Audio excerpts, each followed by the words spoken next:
ಹೊಟ್ಟೆ ಸುತ್ತ ಇರೋ ಬುಜ್ ಕರಗಿಸಿ ಅಂದ ತಕ್ಷಣ ಸಲಾಡ್ ತಿನ್ನಿ, ತರಕಾರಿ ತಿನ್ನಿ ಅಂತಾರೆ. ತರಕಾರಿ ತಿನ್ನಿ ಅಂದ ತಕ್ಷಣ ನೀವೇನು ತಿಂತೀರಿ ಹೇಳಿ? ಒಂದು ಮೇಯ್ನ್ ತಿಂಗಾಗಿ ಸೌತೆಕಾಯಿ, ಇಲ್ಲ ಕ್ಯಾರೆಟ್, ಬೀಟ್ರೋಟ್, ಬೀನ್ಸ್, ಹಬ್ಬ ಅಂದರೆ ಮೂಲಂಗಿ ಅಥವಾ ಇನ್ನೊಂದೆರಡು ತರಕಾರಿ. ಇಷ್ಟನ್ನೇ ಅಲ್ವಾ ನಾವು ಜಾಸ್ತಿ ಪ್ರಿಫರ್ ಮಾಡೋದು. ಬಟ್ ಇದೆಲ್ಲದಕ್ಕಿಂತ ತುಂಬ ಚೆನ್ನಾಗಿ ಇಂಪ್ಯಾಕ್ಟ್ ಆಗೋ ಒಂದು ತರಕಾರಿ ಅದೇನಪ್ಪ ಅಂದರೆ ಗೆಣಸು. ಇವತ್ತು ಸ್ವೀಟ್ ಪೊಟ್ಯಾಟೊ ತೂಕ ಕಡಿಮೆ ಮಾಡ್ಕೊಳ್ಳಿ ಅನ್ನೋರು ಯಾಕೆ ತಿನ್ನಬೇಕು ಅಂತ ಹೇಳ್ಬಿಡ್ತೀನಿ ವೆರಿ ಕ್ವಿಕ್ಕಾಗಿ. ಇನ್ಮೇಲೆ ಇದನ್ನು ಹಾಕ್ಕೊಂಡು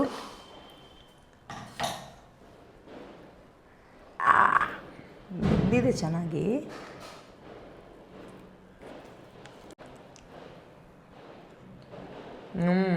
ನೀವು ಮಲ್ಕೊಳಕ್ಕೆ ಹೋಗೋಕ್ಕಿಂತ ಒಂದು 2 ರಿಂದ 3 ಗಂಟೆ ಮುಂಚೆ ಊಟ ಮುಗಿಸ್ಬಿಟ್ರೆ ನೀವು ವೆಯ್ಟ್ ಲಾಸಲ್ಲಿ ಮೊದಲನೇ ಸ್ಟೆಪ್ ವಿನ್ ಆದಂಗೆ. ಎರಡನೇದು ಆ್ಯಂಡ್ ಇದರ ಜೊತೆ ತೂಕ ಕಡಿಮೆ ಮಾಡ್ಕೊಳ್ಳಿಕ್ಕೆ 2ನೇ ಸ್ಟೆಪ್ ಏನು, 3ನೇ ಸ್ಟೆಪ್ ಏನು. ಆ್ಯಂಡ್ ಈ ಸ್ವೀಟ್ ಪೊಟ್ಯಾಟೊ ಅಥವಾ ಗೆಣಸನ್ನು ಶುಗರ್ ಇರೋರು ತಿನ್ಬೋದು ಅಂದರೆ ಹೇಗೆ ತಿನ್ಬೋದು, ಯಾವ ಗಂಟೆಲಿ ಅಥವಾ ಯಾವ ಟೈಮಲ್ಲಿ ತಿನ್ನಬೇಕು, ಇದನ್ನು ಕಂಪ್ಲೀಟ್ ವೀಡಿಯೋದಲ್ಲಿ ನಾನು ಅಪ್ಲೋಡ್ ಮಾಡ್ತಾ ಇದ್ದೀನಿ. ವೆಯ್ಟ್ ಮಾಡ್ತಾಯಿರಿ.